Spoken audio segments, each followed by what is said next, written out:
राकेश, तुम अपनी पत्नी को समझा दो। मुझे पड़ोसियों से ज्यादा व्यवहार बिल्कुल पसंद नहीं। बस नमस्ते हो गई, वहां तक ठीक है, लेकिन वो तो इन लो स्टैंडर्ड वाले सभी लोगों को घर भी बुलाने लगी है और खुद भी सबके घर जाने लगी है।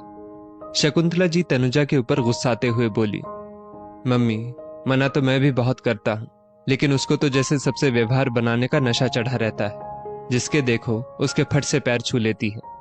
राकेश लाचारी से बोला, ये है शकुंतला जी, इनको सिर्फ अपनी दुनिया से मतलब है।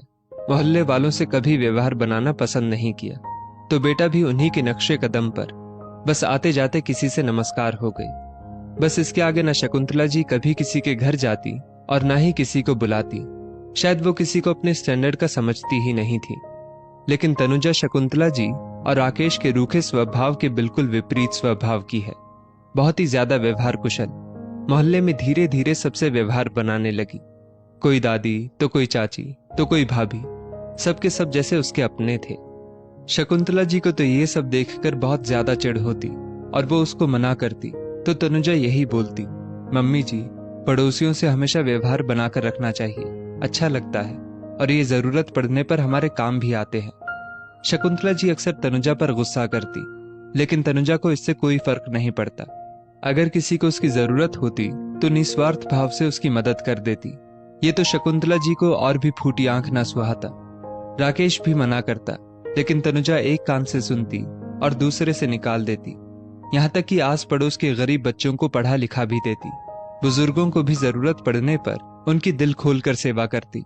मोहल्ले के लोग तनुजा को बहुत प्यार और सम्मान की दृष्टि से देखते और आपस में बात भी करते कि तनुजा, जब से तुम आई हो तब से इस घर के दरवाजे खुले दिखाई देते हैं, वरना तो इस घर के दरवाजे हमेशा बंद ही रहते थे।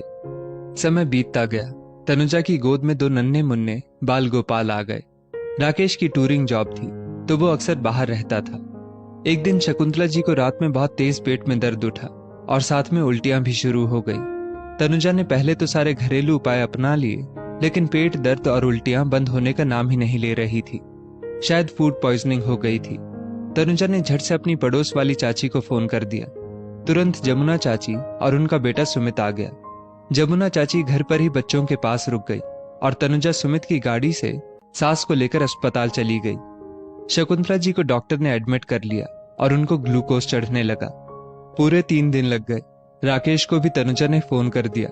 राकेश को आते आते काफी समय लग गया। तनुजा तो शकुंतला जी के पास ही अस्पताल में रुक गई और सभी मोहल्ले वालों ने मिलजुल कर तनुजा के बच्चों और घर को बहुत अच्छी तरह संभाला।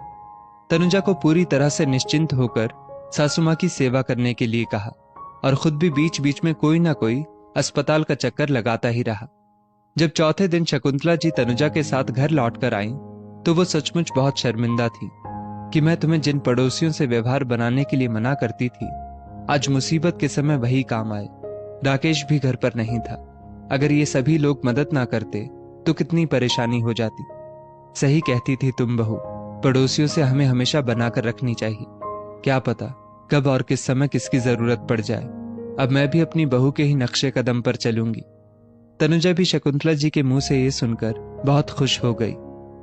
दोस्तों, इस स्टोरी को लेकर आपकी क्या राय है, नीचे कमेंट करके जरूर बताइएगा।